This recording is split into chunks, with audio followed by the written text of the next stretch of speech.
Good afternoon, everyone. Yeah, I should have said I do like a bit of feedback. And really, I was excited just to see what music they were going to play as I walked up, because I really liked what music Julia had, so yeah. I'm going to start off by telling you a little bit about me. I am a yam yam. Does anyone know what a yam yam is? No? Yam? No, it's not yam, not the food yam. I'm originally from the Midlands. So we say things like, how am ya? And we're actually known as yam yam. So if I talk a little bit quickly, that's the reason why. I've not got a Caribbean accent, unfortunately, although I would quite like I think I'm going for a village rather than a villa, Julia. I need to think big. Yeah, we should just go for a village, you know. I've got 10 years experience in employment law, so apparently that makes me qualified to speak to you about managing people.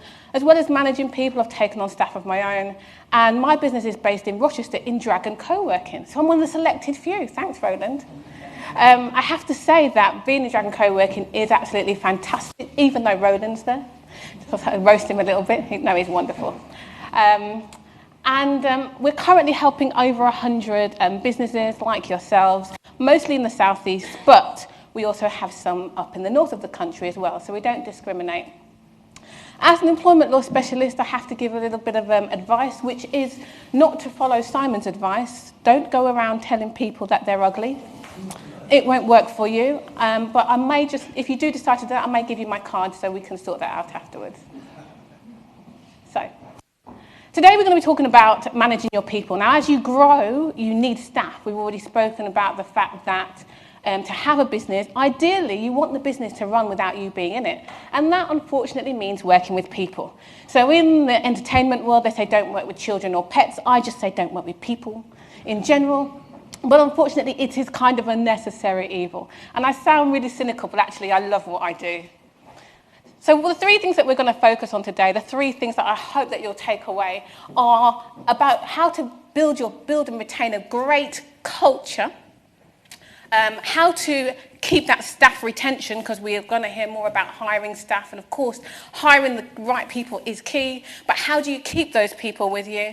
And finally, last but not least, is dealing with problems, because let's face it, they will happen, you know. Even with the best will in the world, even those businesses that have been going for 200 and 300 years, unfortunately, sometimes you will have problems, especially if you're dealing with people. Will everybody be happy if we cover those three things today? Just checking you're still awake. If not, I'll ask for more fudge to be put on the table. I don't have that kind of power. I wish I did. So what is culture? Every business, every organisation has a culture. And you've got two choices. You can create a culture, or one will be created for you. So some people may have never thought about what your culture is. We heard earlier that you can have one person, one toxic person in the business that starts to create this horrible culture amongst your staff members. So culture usually comes from the top. The leadership need to grab a hold of that and decide what that culture is going to be. If your business was a person, what would be the characteristics of that business? If your business was a person, and those are the things that make the culture. So we spoke earlier about your values, we spoke about the way that they interact, and of course it's not just the things that you do, it's the things that you stand for, but as well the decor, the type of people that you hire. All of these things make a great culture. Now there's a reason why culture is really, really important. There's lots of reasons, really. And one of those reasons is that, according to the study from the Culture Economy, £23.6 billion are lost in the UK each year due to poor culture. Now, just by show of hands, who has £23.6 billion to lose? No, nobody wants to give that away? I didn't think so. Neither do I. And the Chartered Institute of Management, they said that if workplace culture was improved, the UK would be 23% more productive. Imagine that. So this thing which some people don't give much notice to, more interested in KPIs, for instance, is costing you money and it's costing you productivity. And the great culture also has an impact on your staff's well-being. And let's face it, as Simon says, you don't build a business, you build the people, and the people build the business. So how we build great culture is, as I said, it comes through the leadership. As leaders, we want to create trust. Now, who has a business where they don't want trust? Nobody. But trust is a two-way thing. You know, if you want your staff to be able to come to you, yes, I said staff and not staff. That's the yam coming out in me. If you want your business to have an open culture, then you have to create one. Don't close your door off to your staff. Engage them in your vision. Do your staff even know your vision? That's really, really important. Just last week, actually, I had a meeting with my assistant. I said, look, we've got 100 days left of the year. Can you believe that? I think it's about 90, actually. We've not got very long left of the year. This is what I'm thinking. This is what we're working towards. This is the big push. And I really want to involve you in that conversation. So how many people are having team meetings where they involve their staff in the big decisions, in the values and in the vision of the business? So not bad. And if you're not doing it, then I would urge you to consider doing that. Also, it's about being really transparent. You know, why are you doing this? I'm not necessarily saying open up your books, but actually, if you're in a sales environment, you may want to say to your sales staff, this is where we are. This is how well we're doing. And guess what? Part of that is because of you. And in addition to that, try and be fair where possible. Now, the problem with being fair is we're human, so as much as we try and take the emotion out of business, sometimes that creeps in. You know, that ego? Sometimes that gets in the way. And sometimes you like some people better than others. It just happens. As we spoke about earlier, sometimes at a networking meeting within the first 9.5 seconds, you're like, you're really not my kind of people. And other times you can feel as though you've known them for donkey's years. You're literally like family. Sometimes with your employees and your team members, the same thing can happen. Sometimes you might feel you're not the person that I'd go down and have a drink with or invite you to my home, but you've still got to try and be fair where you can. Now that does come with a proviso, because sometimes fairness doesn't look like fairness. Does anyone know what I mean by that? No? So I'll explain it a little bit more. So let's say, for instance, you've got a staff member who is late to work every day. And so you bring them into the office and you say, look, this isn't really on. Why are you late to work every day? And they just say, oh, missed the bus or woke up late. And you say, well, look, if this continues, I'm going to have to issue a warning. This just can't work. And they say, well, Sally is late to work every day, and I don't see you pulling Sally up about it. Now, the thing is, Sally may have a really good reason for being late to work every day, and you probably know that reason. And that's the reason why you haven't pulled her up about it. Maybe Sally's looking after an elderly relative. Maybe Sally has a health conditioning. So that's why I say fairness where possible, because fairness doesn't always look like fairness. And then the other thing as well is equality where possible. So equality is not always about everyone being equal. Sometimes it's about equity. It's about giving people what they need in order to thrive, which might not be the same thing. And creating a social community. You know, at Dragon, we have that social community. Actually, I'm not here to sell Dragon, honestly, I promise you. But we have that social community. And it doesn't revolve around the beer pump, which opens at Fridays at 3 p.m. Little plug there. It doesn't revolve around that at all. It revolves around having the same like-minded people. It's a space where we can eat together, where we can have fun together, creating events. And the social aspect of work is really, really important. I mean, that's one of the reasons why Google is such an exciting and attractive place to work. It's because everybody wants to work there because they do so much with their staff and their team. And finally, as I said, knowing your values. We should all know our values now because we've written them down this morning, but communicating those values to your members of staff. Often I go into businesses and I say, have you got values? And they say, yeah. I say, oh, well, let me ask so-and-so what your values are. And they kind of just look at me like, not entirely sure. But I think we should be communicating those values at the very beginning of the employment, in the recruitment stage. You know, if you're a butcher, it's probably not a good idea to hire a vegan. It's not really going to work out too well for you. So retention. Retention is really important. Why? Because it creates stability within your business for your clients. And clients love stability.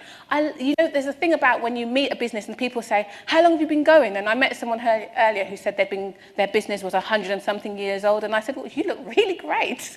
You know, you don't really look like you're 100 and something years old. Don't always say that, by the way. But the reason why we say that is because if someone can thrive for over 100 years, that means they must be a fantastic business.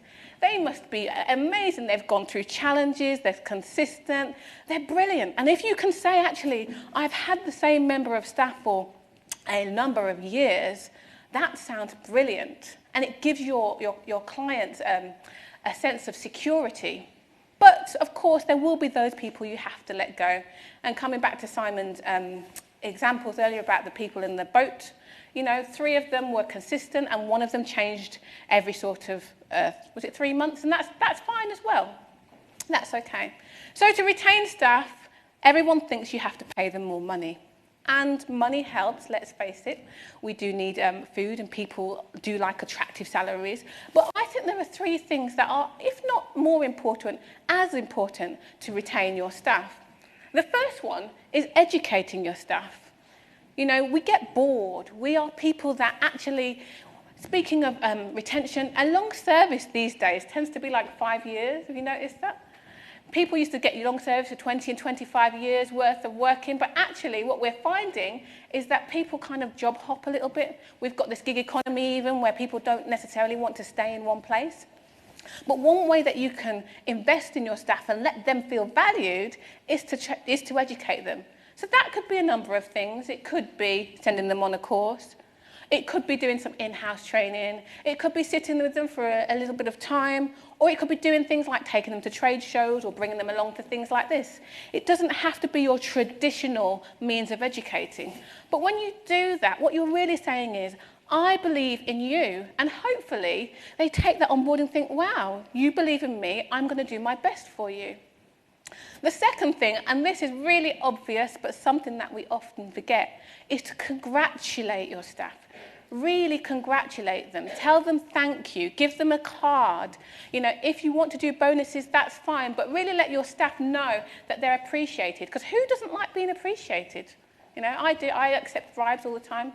Appreciation. Flowers, gifts, fudge, if anyone's listening. Really appreciate your staff. And how do you appreciate your staff, as well as just telling them that you appreciate them? One of them, again, I was speaking to somebody earlier, and it's as if he was just stealing my pitch, is to treat your staff like adults.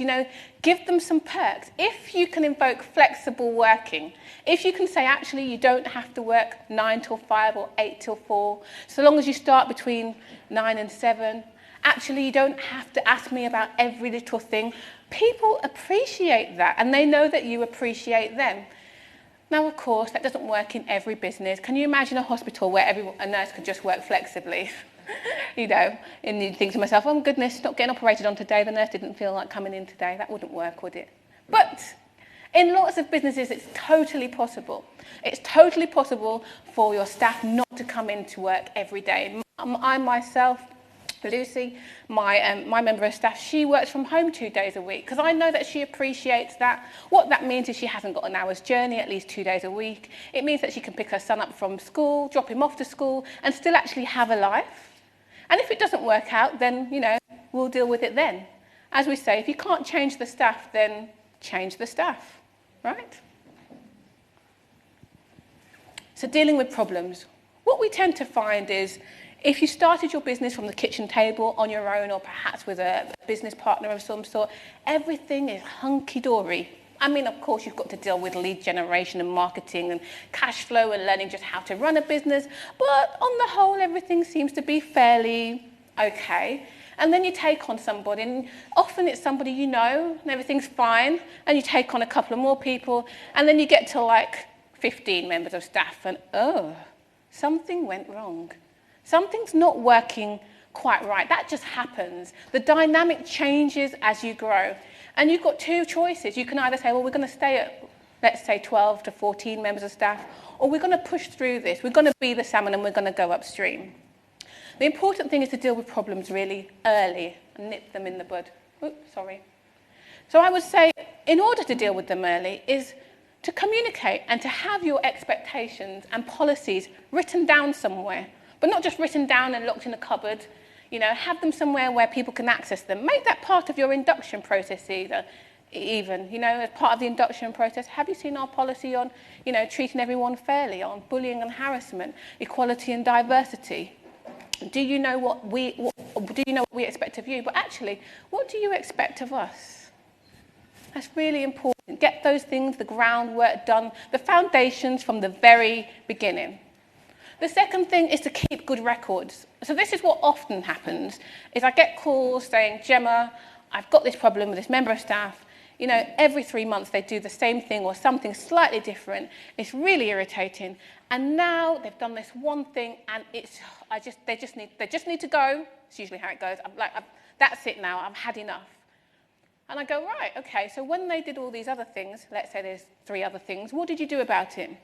Well, we all tend to be good people. And I didn't really want to make a big thing about it, So I didn't really do anything. We just had a quiet word. I gave them a verbal warning, which doesn't exist, by the way. There's no such thing as a verbal warning. It's worth the paper it's written on. And I go, well, the problem is, you're at the end of your tether because all of these things have happened. But should this go to a tribunal for unfair dismissal, let's say, they're going to say, well, where's the evidence? Where's the documentation? And you'll have nothing to show them. So even if it does seem like, a small issue, you might let that first one go. But on the second one, we need to start taking a proper process and having really good record keeping. So 2 main issues that I see often with businesses. The first one is absence management, and the second one is dealing with conduct and those kind of problems. So you'll notice, and I brought my booklet up because I'm a goody two-shoes. So my notes are on page 15, if you want to make notes. And you've got some space at the bottom of the page to make notes if you'd wish. So with absence management, the important thing is to monitor. And there's no reason in this world why we can't monitor. If you want to use a spreadsheet to monitor absence, great. If you want to write it down on a bit of paper, okay. But actually there are, hundreds of apps out there where you can monitor absence and lateness. And you're not doing this to micromanage people, of course, because we're treating people like adults and hoping they'll behave like them. But it is important because how will you know if there's a problem if you're not monitoring them? When you monitor absence, sometimes you're able to deal with that issue in a way that isn't actually a disciplinary. So an example would be, I was working for a GP practice not too far from here, and they had a lady, a receptionist, who was ill every Wednesday. Every Wednesday she had a migraine. She worked 3 days a week, Monday, Tuesday, Wednesday. By Wednesday she had a migraine. They couldn't figure out what the problem was. Eventually, we worked out when we spoke to the lady that the problem was sitting in front of a computer for 3 days brought on the migraine. So we changed her working days to Monday, Wednesday, Fridays. Model employee. No more absence, no more migraines. The second thing I said is to ask the employee. We think we know everything because, we're the business owners and therefore we must. But just ask people, is there a reason why you're late? Is there a reason why you can't come to work on a Friday? Is there a reason why this is happening? Sometimes people are quite sensitive, and if they don't feel that they've got the opportunity to just waltz into your office or wherever you work and tell you in a private and comfortable space that I'm going through some stuff right now, then they won't tell you. But it's about you creating that opportunity to have that dialogue. And again, that comes back to the culture. And if all else fails, if that doesn't work, ask the medics. So you can write to GPs. Any GPs in the room? Great, I can say what I want. They don't respond. Also, they're not on your side. GPs have got a relationship with the employee, don't write to them. Just saying. Instead, no, you can write to employees, I'm only joking. But what you can also do is you can contact outside occupational health organisations if you would like a management assessment done. Now, that couple of £100 could save you thousands of pounds in the long run. And what you're asking them is, could you give this person a check over, and could you explain to me why it is that they're often not able to come to work, because we're talking about absence specifically. And whilst you're doing that, could you tell me whether or not you think that this person has a disability? That's quite important, because if somebody has a disability, that affects the way that you treat them, because we have to make, in legal terms, reasonable adjustments. You have to do things to try and help the person as best you can. Not that you wouldn't help anyone else, mind. And help where possible. Helping doesn't necessarily have to cost money, for instance. If you find out that someone has a disability, let's say that they've got a mental illness, you can contact organisations such as Mind, Dementia UK, for instance. They will come into your business and do talks for free. They'll help you to help your staff. And at the end of the day, again, we're all good people because good people work for good people. So why wouldn't you do that? And then finally, as I said, you've got to dismiss if you need to. There is no point hanging on to staff who are never there. Actually, that starts to affect your other staff because the work still needs to be done. So it creates a burden for them. And I don't think you're doing them any favours. And apart from that, there's actually a cost to it. You know, if someone has been off for a year, they're 2 years, 3 years, they're continuing to accumulate holiday pay. And you've got to pay that. So what about in areas of misconduct? And I appreciate you might not be able to see all of that at the back, so I'll go through it with you. If there's misconduct, as I said earlier, it's really important to deal with it formally. That doesn't mean be horrible, by the way, guys. You know, you can deal with it formally without being a cow, let's just say that. Now, dealing with misconduct is a 3-stage process. It's always a 3-stage process. Even your verbal warnings are a 3-stage process. And the 3-stage process is an investigation, then a hearing of some kind, and then maybe an appeal if the person chooses to have one. So in an investigation, there's no legal requirement to give people notice of an investigation. So if you're thinking, I've got something I need to deal with when I get back to the office today or tomorrow, this is how you deal with it. So you have the investigation. You can just call them in to the office, make sure it's in a private space, and you say, look, this is an investigation meeting, and I'm concerned because. And this is great because actually sometimes we can stop here. Sometimes there's a reasonable explanation as to why the misconduct or non-performance is happening. If, however, at the end of that stage, there is no resolution, then you might say, well, actually, I'm going to have to move to a disciplinary process, so a disciplinary hearing or a capability hearing or performance management.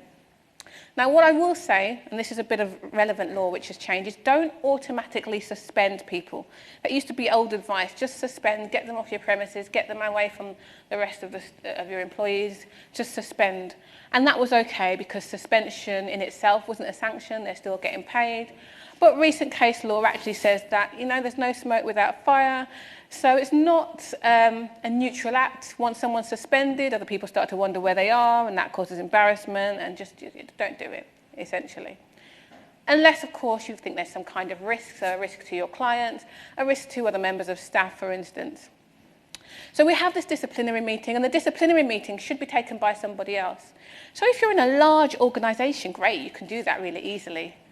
You can do that really easily because you can say, well, I'll take the investigation, someone else will take the disciplinary. If you're not, then what you need to do is either call in an expert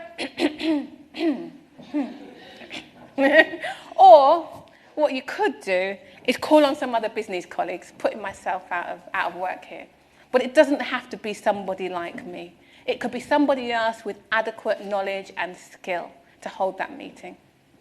And as I said, always give the right to appeal. So where possible, always give 2 working days notice of these meetings. Always inform the employee of the worst possible sanction. That doesn't mean that you're going to dismiss them, but if that is a possibility, then you need to let them know. If you don't do that, then you can fall foul of being unfair dismissal, even if the decision is correct, but in terms of the process. So it's quite important that you do that also. And allow the employee to have a companion with them. That may be a union representative or another colleague. So again, this doesn't apply to the investigation stage, but it would be for a disciplinary or capability meeting and also any appeal meetings.